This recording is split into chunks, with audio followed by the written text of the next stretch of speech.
Hey guys, it's your girl Brianna Queen. In this video, I'm going to be sharing with you guys my easy dining room refresh. If you're new to my channel, welcome. I focus on easy ways for you to live a simple life, including DIY, decor, and beauty. So let's go ahead and let's get started on my dining room. So I was able to snag this buffet table, catch this guys, for $39. It was originally for $250, but it had scratches and scrapes all over it. It was missing both of the cabinet knobs. Things are super easy to fix. I'm taking some mini wax wood filler, and this is in the color white. And I'm going to go ahead and start assembling my corner to my buffet.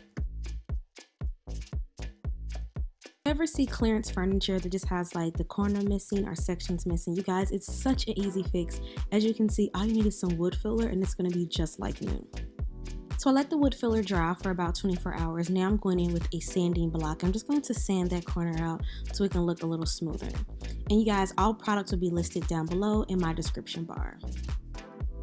So I'm doing something a little backwards. I'm actually going to apply the knobs to the dresser before I paint. So you guys, you generally want to apply the knobs after you painting, but I just couldn't wait. So I found these little rhinestone knobs from Amazon, and originally this buffet table was missing its knobs, which is why it was marked down for clearance even more.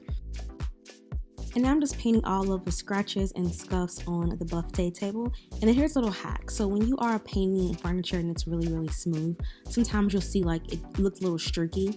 So take a damp paper towel, and after you paint it, just go over with that damp paper towel. And it's going to help get rid of the streaks, but it's still going to cover up the scratches or the spots. And you guys, that's it. A $250 buffet table priced all the way down to $39.99 because it was missing a corner, some knobs, and some scratches and scuffs. And now it's like new. And now I'm going to decorate my new buffet table. And these candle pillars are from the Dollar Tree. I'll link my DIY Dollar Tree candle pillar video above. Now I'm just going to clean my glass kitchen table, and I'm going to go ahead and decorate that.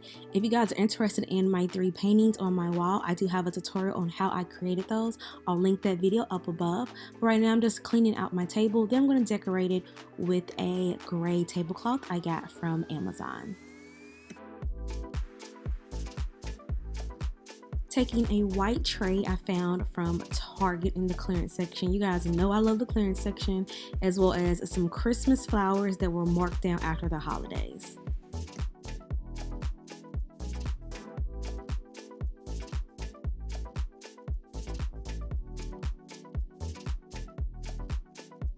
And this flower ball was another Dollar Tree DIY. I'll link that video above where I show how I did the flower ball. So this is my super simple, budget-friendly dining room refresh. Hope you guys enjoyed this video. I'll have all products listed down below, as well as the videos where I show how I did some of these DIY projects. If you guys enjoyed this video, be sure to thumbs up, pin to your Pinterest board, and comment for any questions down below, and I'll try to answer those for you. I'll talk to you guys in my very next video. Stay healthy, stay happy, stay beautiful, and stay blessed. I love you. Mwah. Bye.